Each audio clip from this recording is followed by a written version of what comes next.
Bonjour à toutes et à tous et bienvenue dans cet épisode des Voix de l'entrepreneur portant aujourd'hui sur l'intelligence artificielle dans l'entrepreneuriat. Mais avant d'entamer pleinement ce podcast, je souhaitais vous présenter nos deux invités, Jean-Philippe Galland, professeur à l'Université de Bordeaux et spécialiste en marketing, ainsi que Julie Reynaud, auto-entrepreneuse dans l'audiovisuel, chargée de production, monteuse et photographe. Ces deux profils différents viendront nous apporter leurs connaissances, expériences et ressentis vis-à-vis de l'IA tout le long de ce podcast. Comme vous pouvez l'imaginer, l'IA est un sujet très complexe et nous allons donc commencer cet épisode par une question légère en apparence mais nécessaire. Qu'est-ce que l'intelligence artificielle ? Pour faire simple, c'est la capacité de machines ou de systèmes informatiques à accomplir des tâches qui jusqu'ici nécessitaient l'intelligence humaine, comme analyser, synthétiser ou encore apprendre. Elle englobe un éventail de technologies, du machine learning aux réseaux neuronaux et s'applique dans des domaines variés, du conseil analytique, prédictif, à la reconnaissance d'images, jusqu'à la création artistique. Comme le décrivent Martin Opchenka et David Obrecht dans leur recherche Artificial Intelligence and Big Data in Entrepreneurship,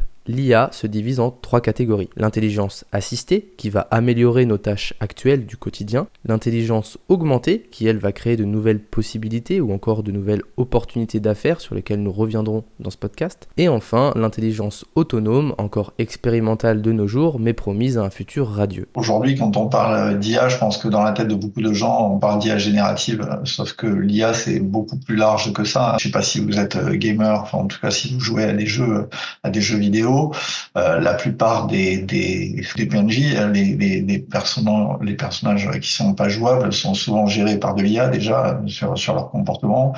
Quand vous déverrouillez votre téléphone avec de la reconnaissance faciale, c'est de l'IA. Quand vous allez au parking et que la barrière se lève parce qu'elle a reconnu votre plaque d'immatriculation, c'est de l'IA. Et toutes ces choses-là, elles existent depuis très longtemps, quoi. Historiquement, il faut savoir que l'IA a émergé dans les années 50, portée notamment par des avancées comme l'apprentissage automatique. On définissait alors l'intelligence artificielle comme faible quand elle donnait l'impression de penser et comme forte lorsqu'elle donnait l'impression de ressentir émotions et sentiments, chose encore un peu inaccessible aujourd'hui. En dehors de ces distinctions, il faut bien comprendre que de nos jours, l'IA permet des applications qui vont des diagnostics médicaux jusqu'à l'automatisation de tâches plus complexes, notamment dans les entreprises. Il y a une espèce d'anthropomorphisation de l'IA et les gens pensent que vraiment la machine, elle comprend. En fait, elle comprend quelque chose, elle est capable d'analyser et de comprendre presque dans un sens humain du terme. Alors que la machine, elle comprend absolument rien à ce que vous lui dites, et même pire, elle comprend absolument rien à ce qu'elle vous répond. Donc voilà, l'IA, c'est un projet, c'est pas une réalité. L'intelligence artificielle, peut-être un jour on la verra. À l'heure actuelle, c'est un projet. Il y a beaucoup de gens qui travaillent sur comment rendre les machines intelligentes, comment faire en sorte que des machines puissent vraiment répondre à des questions complexes, à réfléchir et peut-être même un jour à ressentir des choses, parce que une fois qu'on est lancé dans ce défi d'apprendre aux machines, c'est sûr que c'est tentant d'essayer de voir jusqu'où on peut aller, hein. Donc forcément, il y a des gens qui, tôt ou tard, essaieront de voir si la machine peut avoir des émotions, etc. Mais on n'en est vraiment pas là. Mais l'IA est capable d'analyser quand même beaucoup de choses et à partir du moment où elle se trompe, elle peut aussi se corriger. Donc ça, c'est quelque chose que moi j'explique souvent. On peut quand même utiliser l'IA même si elle se trompe, mais il faut avoir la connaissance et comprendre à quel moment elle se trompe pour lui demander de se corriger.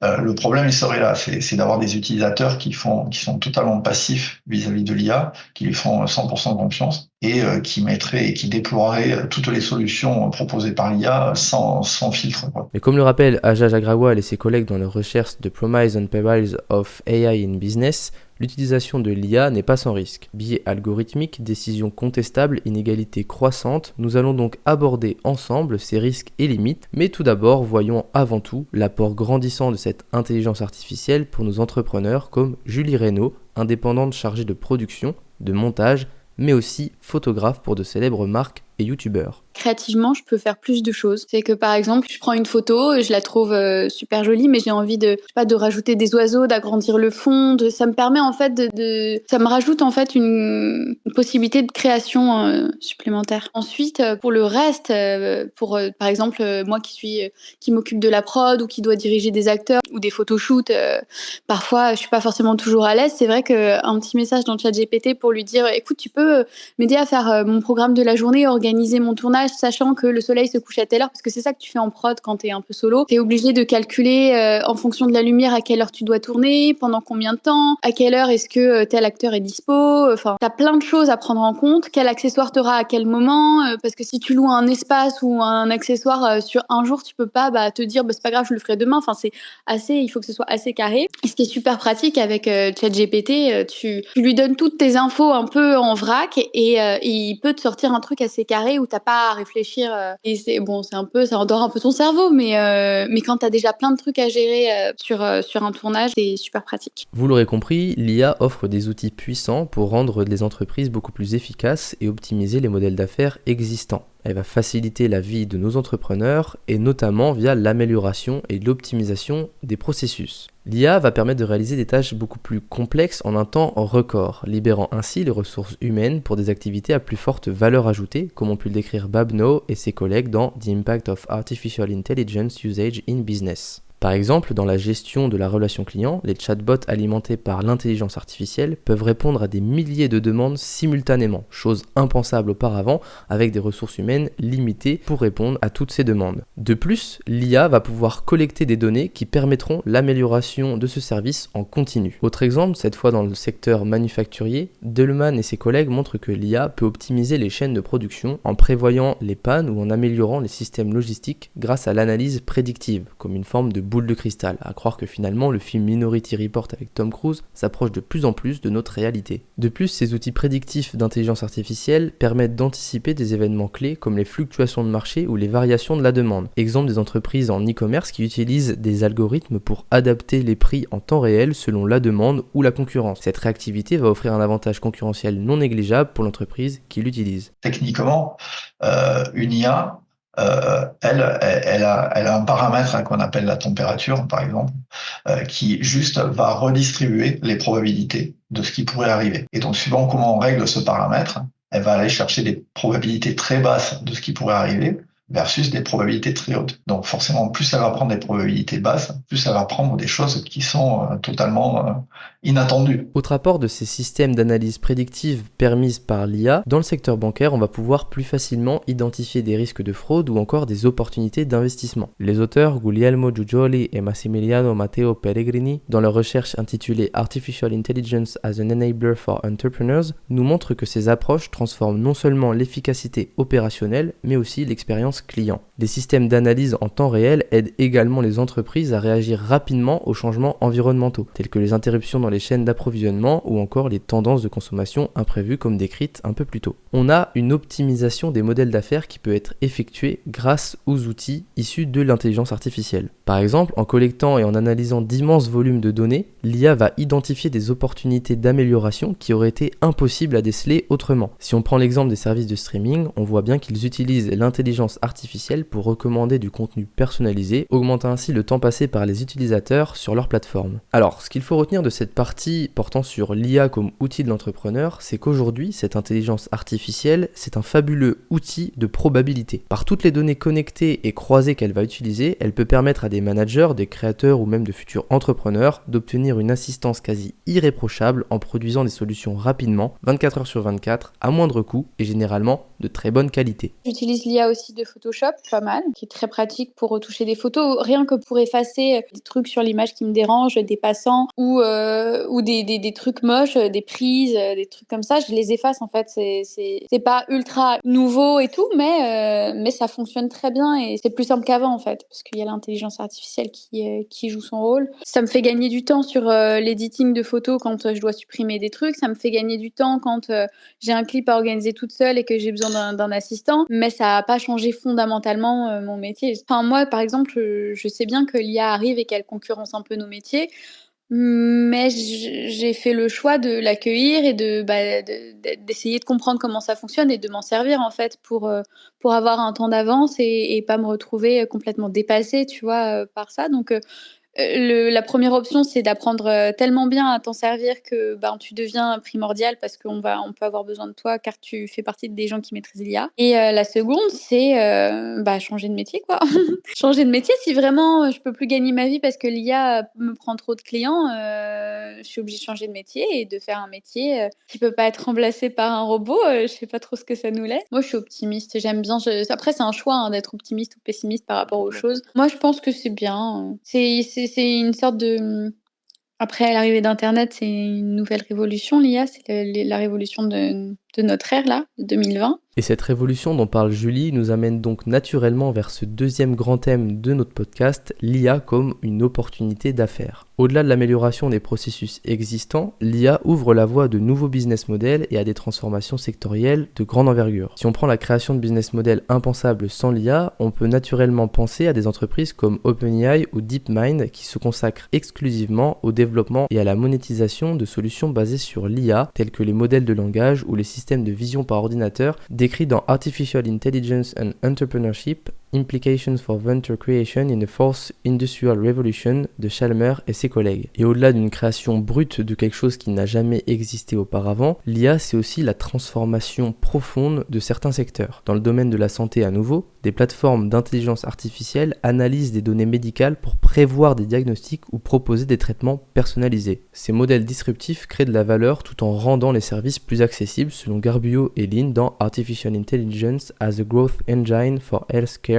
Startups. L'IA vient donc aussi menacer l'existence, du moins dans son échelle, de toute une économie entière, des études en médecine aux infrastructures médicales jusque la survie même de certaines professions dans ce milieu. Et je ne peux que penser à mon malheureux radiologue dont le diagnostic loupé sur mon épaule lui coûtera certainement bientôt son métier. Il est en train d'apparaître des services qui, oui, vont accélérer les choses. Je pense que vous avez entendu parler de Bolt ou de Lovable, par exemple, qui sont maintenant des IA spécifiques pour créer des applications et qui sont super efficaces. C'est-à-dire que si vous voulez vous-même faire un jeu vidéo aujourd'hui, demandez à l'IA de vous le faire, elle va vous le faire, quoi. C'est ça qui change la donne aujourd'hui, c'est que voilà, ça va être de plus en plus confortable et de plus en plus accessible, sans compétences particulières, de faire des choses qui auraient nécessité il y a quelque temps encore beaucoup de formation. Et après, ce qu'a pu nous partager le professeur Galland sur l'empreinte de l'IA et l'accessibilité de cette IA dans certains domaines, voyons ensemble ce que Julie pense de cette arrivée de l'IA dans son secteur, donc la création de vidéos, et en quoi ça risque de changer ou non son métier. Mais je pense que c'est parce que l'IA n'a pas encore détruit le game en termes de montage. Donc je pense qu'à terme, ces métiers-là, sur la création de vidéos institutionnelles et un peu pub simple, je pense qu'à terme, les IA vont remplacer les humains parce que ce sera beaucoup moins cher. Mais j'espère, après j'ai peut-être tort, mais je pense que pour l'instant, sur l'artistique, on est tranquille. Sur l'artistique, à but artistique, en fait, sur tout ce qui va être à but commercial, j'ai peur que, vu que derrière, c'est des entreprises qui ont pour but de dépenser le moins d'argent possible, je pense que l'IA va pas mal remplacer de l'humain. Mais sur les trucs où ce qu'on veut, c'est ta vision et de l'artistique, je pense que ça va pas remplacer tout de suite parce que c'est un peu irremplaçable. Finalement, l'IA agit comme un moteur de destruction créatrice, redéfinissant sans cesse les rôles des acteurs traditionnels. À l'instar des pure players du commerce en ligne il y a quelques années, émergeant grâce à Internet comme Amazon et perturbant les commerces physiques traditionnels, l'IA est en train de créer sa propre révolution. Dans leurs recherches, Chalmers et ses collègues nous en donnent un premier aperçu, notamment dans l'industrie automobile. Prenons l'exemple de Tesla, l'entreprise portée par Elon Musk, qui, récemment, nous présentait de nouveaux modèles de voitures autonomes. Le rôle de l'IA dans la conception et la gestion de ces nouveaux véhicules risque de rendre risible l'idée même de conduire une voiture avec un volant et des pédales pour nos petits-enfants. De plus, cela a un impact direct sur les constructeurs, mais aussi sur les services associés, comme les assurances, les taxis ou les auto-écoles. Et ce n'est qu'un des nombreux secteurs où l'IA viendrait transformer en profondeur nos habitudes et créer de nouvelles normalités encore inimaginables aujourd'hui. Là, le gros avenir, c'est la publicité en ligne. La publicité en ligne va énormément changer. Aujourd'hui, on a des publicités qui sont adaptées. C'est-à-dire que vous, si vous cliquez sur un lien à un moment parce que vous avez envie de visiter un site, vous allez tomber sur un site sur lequel il y a un bandeau publicitaire. Ce bandeau publicitaire, il est négocié en temps réel par plusieurs plateformes. Cette publicité-là, une fois qu'elle est partie aux enchères pour vous, ça reste quand même la même que si elle était partie aux enchères pour moi. La grosse nouveauté qu'il va y avoir grâce à l'IA, c'est que même le visuel va être adapté en temps réel. C'est-à-dire que moi, on va me montrer plutôt peut-être quelqu'un de mon âge dans un contexte peut-être familial ou dans un salon qui correspond mieux peut-être à mon mode de vie actuel où je vais être confortable. On va avoir quelqu'un de confortablement installé en train d'écouter de la musique chez lui et peut-être vous, ça va être un jeune d'à peu près votre âge, plutôt garçon, et peut-être, je sais pas, en train d'écouter la musique dans le métro parce qu'il est en train de se déplacer, que vous êtes habitué à prendre les transports en commun, par exemple, quoi. Ou alors en train d'écouter ça sur la plage parce que on sait dans vos habitudes de consommation que vous êtes souvent sur la plage. Prenons maintenant l'exemple des chatbots et des assistants vocaux qui sont devenus incontournables dans le service client et la gestion des relations clients de chaque entreprise. Ces outils auparavant inexistants offrent une nouvelle façon d'interagir avec les consommateurs selon Very et Calvé. Il y a quelque chose qui est en train de changer très rapidement en ce moment, hein, et là on va voir arriver des choses en 2025 qui vont vraiment accélérer, c'est toute la gestion de la relation client. Aujourd'hui, on est en train de passer des web call centers à des machines qui téléphonent. Voilà. Donc ça c'est un changement déjà dans l'écosystème marketing. Déjà, je pense qu'il y a clairement là des fournisseurs de services qui vont disparaître et qui vont être remplacés par de l'IA. Donc ça c'est un premier truc et ça va changer énormément parce que on voit bien arriver aujourd'hui des automatisations de la relation client à tous les niveaux, pour les prises de rendez-vous, pour les validations de devis, pour etc. Et ça a pour impact une très grande accélération des process. C'est-à-dire qu'aujourd'hui, quand c'est l'IA qui le traite, l'IA, elle répond à H24, hein, tout simplement. Quand vous êtes dans l'entreprise, vous avez un personnel administratif qui est confronté à beaucoup de demandes de clients, il va falloir d'abord qu'il finisse de traiter un client pour passer à l'autre, et le temps pour avoir un devis, le temps pour avoir une réponse à un mail, parfois c'est un peu long. Bon, là, clairement, avec l'IA, ça va aller beaucoup plus vite. De plus, Garbio et Lynn, dans leur recherche citée un peu plus tôt, expliquent en quoi la robotique avancée, combinée à l'IA, crée des solutions dans des domaines variés comme la logistique, avec les robots de livraison, ou encore la santé, avec des robots chirurgicaux. Ces innovations transforment les paradigmes existants tout en ouvrant des opportunités de croissance nouvelles et certainement immenses. Évidemment, bien que l'IA offre des opportunités extraordinaires, elle pose également des questions fondamentales en termes de limites et de menaces. Quand tu veux faire certaines choses, parfois ça marche pas.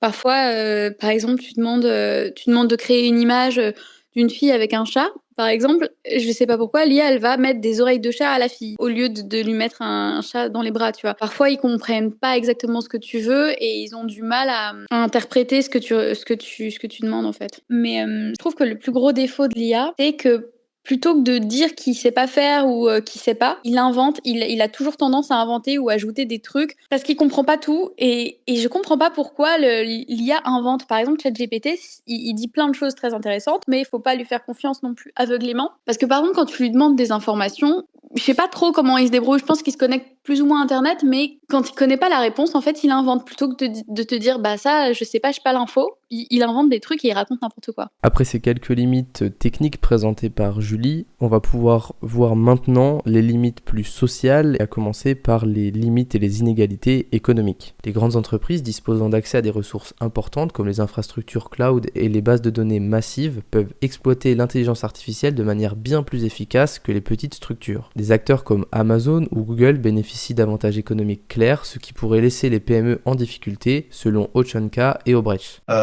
Sur le marketing, quelque chose qui va beaucoup changer, c'est le monde des moteurs de recherche. Là, c'est déjà en train de changer. Il y a de plus en plus de gens qui utilisent ChatGPT pour faire leurs recherches, Perplexity, etc. Et ça pose beaucoup de problématiques marketing. Déjà, pour les concepteurs, ça pose la problématique du SEO, comme on appelle ça, comment votre marque apparaisse bien dans les résultats. Et deuxième problématique, c'est un problème de droit de la concurrence, puisque aujourd'hui, quand vous utilisez Perplexity, par exemple, il va vous donner une bonne réponse sur la base des sites qu'il a vus, il va vous donner que 4 ou 5 sources. Alors que quand vous êtes dans Google, vous avez potentiellement des dizaines de milliers de sources. Donc là, d'un point de vue concurrentiel, c'est évident qu'il y a des entreprises qui vont se plaindre, qui apparaissent aujourd'hui dans les résultats Google, mais qui ne vont plus apparaître dans les résultats des IA, tout simplement parce qu'il n'y a pas de place. Et ça, c'était un problème qu'on avait déjà pu observer avec les assistants vocaux. Un assistant vocal, si vous lui demandez trouve-moi un fleuriste, trouve-moi un restaurant, il va pas vous faire une liste pendant 1 heure de tous les trucs possibles. Il va vous donner les 2-3 premiers, c'est tout. Et du coup, les 10 qu'il y a derrière, ils peuvent se dire, ouais, mais moi, on parle pas de moi, on parle jamais de moi, c'est anticoncurrentiel, etc. Bon, mais ça, c'est des choses aussi qu'il va falloir discuter. Donc, c'est un sujet un peu entre vos deux questions, qui est à la fois un sujet qui va bouleverser le marketing, mais qui est aussi une question juridique et concurrentielle, en fait. De plus, on va pouvoir remarquer un impact énorme sur l'emploi. L'automatisation massive pourrait entraîner des pertes d'emplois significatives, non seulement dans les secteurs à faible qualification, mais aussi dans des métiers spécialisés comme les services financiers ou juridiques. Le remplacement des tâches routinières par des systèmes d'IA pourrait générer une instabilité sociale si des solutions d'adaptation ne sont pas mises en place, selon Chalmer et ses collègues. Il y a des IA qui font des montages tout seuls. Donc possiblement, si c'est des montages assez simples, je peux me faire piquer mon travail par l'IA. Enfin, un risque de biais et de discrimination peut aussi émerger avec cette surutilisation des intelligences artificielles dans de nombreux domaines. Les systèmes d'IA reposent sur des données existantes qui peuvent contenir des biais implicites. Ces biais se retrouvent ensuite amplifiés dans des décisions prises par l'IA, ce qui peut créer des situations de discrimination injustes, notamment dans le recrutement ou l'octroi de crédit à la banque. Autre risque qui va arriver avec ces IA qui se basent sur des données existantes et qui sont communes finalement à tous, on risque de voir des entreprises répéter des stratégies déjà présentes et donc finalement tuer un petit peu ce principe de concurrence entre les entreprises. On risque de voir un lissage finalement de la concurrence. Le fonctionnement même de l'IA générative, il est très impressionnant en fait. Parce que c'est ultra crédible, ça donne l'impression. Après, par contre, quand on fouille, on se rend compte qu'il y a beaucoup d'erreurs. Mais c'est impressionnant. Donc du coup, il y a beaucoup de gens qui se font impressionner par ça et qui se disent waouh, c'est super intelligent, ça comprend tout, etc. Et qui ont un peu cette espèce de fantasme anthropomorphe là, d'avoir une machine, ça y est, qui comprend et qui va pouvoir faire plein de choses à leur place. Donc par-dessus ça, vous avez des gens qui ont des solutions en vous disant si vous dites ça à la machine, votre business il va s'envoler. Il y a plein de gens qui y croient quoi. Et le problème c'est que comme ils utilisent tous un modèle préentraîné, ils sont en train de tous avoir exactement les mêmes réponses. Et comme je l'ai dit assez récemment, dans un monde concurrentiel, si toutes les entreprises elles prennent exactement les mêmes décisions, je suis pas sûr qu'on aille vers du bon. Ça va accentuer l'uniformisation et le manque de positionnement et le manque de clarté dans les offres. Et le risque, il est là, en fait. L'intégration de l'IA, elle va aussi obliger les entreprises à revoir leur design organisationnel, ce qui n'est pas sans défi, notamment pour les plus petites d'entre elles. Les pratiques managériales et les ressources humaines doivent s'adapter à une collaboration homme-machine optimisée, ce qui peut provoquer des résistances internes, puisque pas encore habitués à l'IA et certainement aussi beaucoup de réticence vis-à-vis de cette chose que peu connaissent suffisamment bien. En dehors de ces résistances internes, la société va aussi devoir se poser la question de l'intérêt à ce que la population soit formée à l'intelligence artificielle. Que ce soit dans les entreprises ou dans les écoles, la nécessité de la population à connaître un peu mieux ce nouvel outil va être indispensable dans les années à venir. Car si ce travail d'éducation et de sensibilisation n'est pas fait, on risque de voir les inégalités se creuser toujours plus entre des populations savantes et des populations moins savantes. Je pense que le gros piège actuellement, c'est de se dire que l'IA, elle est opérationnelle et qu'il n'y a qu'à lui demander des trucs, elle va tout résoudre. Tant qu'on en est là, je pense qu'effectivement, c'est là qu'elle est la fracture. Il y a une fracture entre ceux qui savent et ceux qui savent pas comment ça marche. Et ceux qui savent, effectivement, eux, ils vont développer des systèmes à la fois d'apprentissage et à la fois de spécialisation des IA qu'ils utilisent. Et donc, forcément, ils auront des systèmes bien plus performants que quelqu'un qui va prendre les solutions clés en main qui sont fournies par ChatGPT préentraîné, qui sont certes impressionnantes comme ça, mais qui vont rien donner de fabuleux, quoi. Et évidemment, pour terminer sur ces limites et ces risques, on va penser à la question éthique, puisque la responsabilité des décisions prises par l'IA soulève des interrogations complexes. Qui est responsable en cas d'erreur, surtout lorsque les décisions touchent des vies humaines, comme dans la santé ou la conduite autonome. Ces dilemmes abordés par Very et Calvé dans leurs recherches nécessitent un cadre réglementaire clair et éthique. Malheureusement, comme vous allez le voir avec le professeur Galland, le cadre réglementaire est encore loin d'être fiable et surtout assez alerte sur ce qui se fait dans le monde de l'intelligence artificielle aujourd'hui. Pour ce qui est de l'éthique, on a aussi l'IA qui va être utilisée à des fins illégales et trompeuses. Je vais prendre un truc tout simple, mais le fameux European AI Act, il a décidé, pour on ne sait pas trop quelle raison, que tous les modèles qui étaient entraînés avec une puissance de calcul au-delà de 10 exposant 25 flops étaient dangereux pour la société. Je crois que ce texte, il est entré en vigueur fin juillet, début août. Une semaine après, il y avait déjà 2 modèles qui arrivaient sur le marché qui déjà dépassaient ces capacités-là. On attend tous ChatGPT 5. C'est évident qu'il va exploser cette limite. Donc, vous voyez, là, on va directement se retrouver dans une situation compliquée parce que Meta, à l'époque, donc au mois d'août, a annoncé qu'il ne pouvait pas déployer Llama, le gros modèle, sur le sol européen parce que déjà on était en contradiction. Donc il va bien falloir qu'on s'occupe de ça. Je sais pas du tout dans quel sens ça va partir, mais ce qui serait bien, c'est que les gens qui prennent des décisions comprennent un peu ce qu'ils font parce que c'est vraiment important de comprendre les enjeux de l'IA. Pour l'encadrer juridiquement. On ne peut pas juste prendre des décisions comme ça en décidant que, pour je sais pas trop quelle raison, un modèle de 10 exposant 25, il est dangereux, plus dangereux pour la société.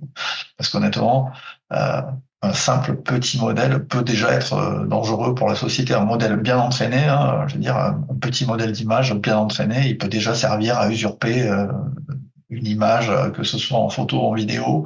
On a des modèles de son qui peuvent usurper la voix. Si on mélange les deux, on peut déjà faire de l'usurpation d'identité et c'est pas la peine d'être à 10 exposant 25. Et y compris pour faire des choses illégales avec des modèles. Il y a des gens qui visiblement, je vois souvent passer des posts ou des infos sur un tel qui a fait un virement de je sais pas combien en pensant que c'était son patron qui y avait demandé, d'autres qui font des modèles pour hacker, pour essayer de rentrer dans la banque. Je veux dire, c'est compliqué. Et de la même manière, interdire quoi? Je veux dire, moi, avec une fourchette, je peux tuer quelqu'un et on va interdire les fourchettes. Je veux dire, c'est compliqué à un moment, quoi. Donc, l'arme par destination, ça existera toujours. Et l'IA, hélas, va faire partie de l'arsenal maintenant des gens mal intentionnés. Pour conclure, dans ce podcast Entrepreneuriat, nous avons exploré comment l'intelligence artificielle transforme les entreprises, optimise les processus et ouvre la voie à de nouveaux modèles d'affaires tout en soulevant des questions cruciales sur ses limites et ses risques. L'intelligence artificielle n'est pas qu'un outil, c'est une révolution qui redéfinit les règles du jeu pour les entrepreneurs d'aujourd'hui et de demain. Elle offre des opportunités immenses mais exige aussi une réflexion approfondie sur les impacts sociaux, économiques et éthiques. Alors que vous soyez un entrepreneur curieux ou un futur innovateur, gardez à l'esprit que l'IA est avant tout un outil au service de votre vision et de vos valeurs. À vous de l'exploiter de la manière la plus responsable possible et la plus créative. Merci à tous ceux qui ont écouté jusqu'ici. Je tiens aussi à remercier chaleureusement nos 2 invités, le professeur Jean-Philippe Galland, professeur donc à l'Université de Bordeaux, spécialiste en marketing, et Julie Reynaud, chargée de production, monteuse et photographe indépendante. Et pour ma part, je vous dis donc à bientôt pour un nouvel épisode des Voix de l'entrepreneur. Ce podcast vous a été présenté par Titon Daniel avec le concours de Amy Cortès, Ambre Pigeot, Romain Fèvre et Sacha Granet.